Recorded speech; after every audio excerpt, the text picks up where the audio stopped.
Nilisimama mlangoni pa rehema, nikabisha kwa machozi yasiyoisha. Usiku ulionekana mrefu kuliko kawaida, na kimya chako kiliniumiza kuliko maneno.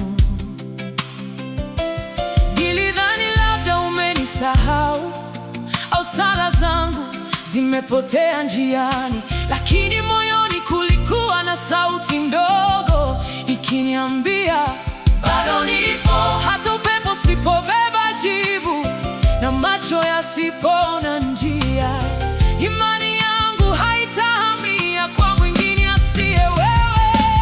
Hata usiponijibu nitabaki kukuita Baba, hata usipofungua mlango nitabaki mbele ya kiti chako. Utabaki kuwa kimbilio langu, mahali napokimbia nikiumia. Utabaki kuwa Mungu wangu, hata kama kimya chako ndilo jibu lako Bwana.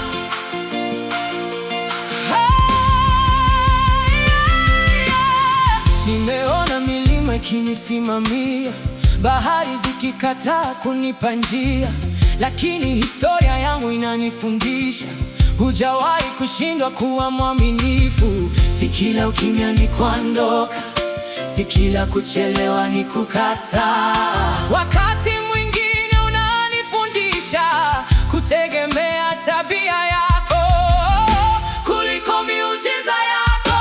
Nikipoteza kila kitu, usiniondolee uwepo wako.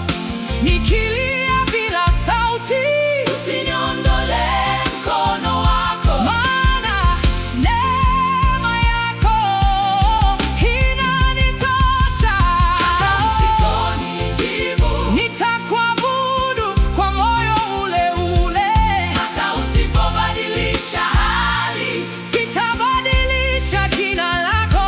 Utabaki kuwa kimbilio langu, mwamba usiotikisika. Utabaki kuwa Mungu wangu, mwanzo wangu, mwisho wangu, pumzi yangu,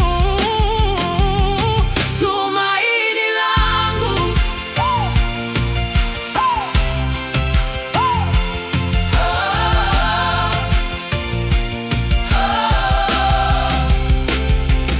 Sikufuati kwa sababu ya majibu, sikupendi kwa sababu ya miujiza, na kushikilia kwa sababu wewe ni wewe, mwaminifu jana, leo na milele. Hata dunia ikinyamaza, nitainua sauti yangu. Hata machozi yakiendelea, sitaacha kukusifu. Kimbilio langu, kimbilio langu, Mungu wangu, Mungu wangu, wewe ni wa kutosha. Hata usiponijibu nitabaki kukusubiri. Hata usiponena nitabaki kusikiliza. Utabaki kuwa kimbilio langu, mwamba usioanguka. Utabaki kuwa Mungu wangu mpaka pumzi yangu ya mwisho. Nitakuamini bila kuona, nitakufuata bila masharti, nitakupenda bila mwisho. Hata usiponijibu utabaki kuwa kimbilio langu, utabaki kuwa Mungu wangu. Hata usiponijibu nitabaki kwako daima.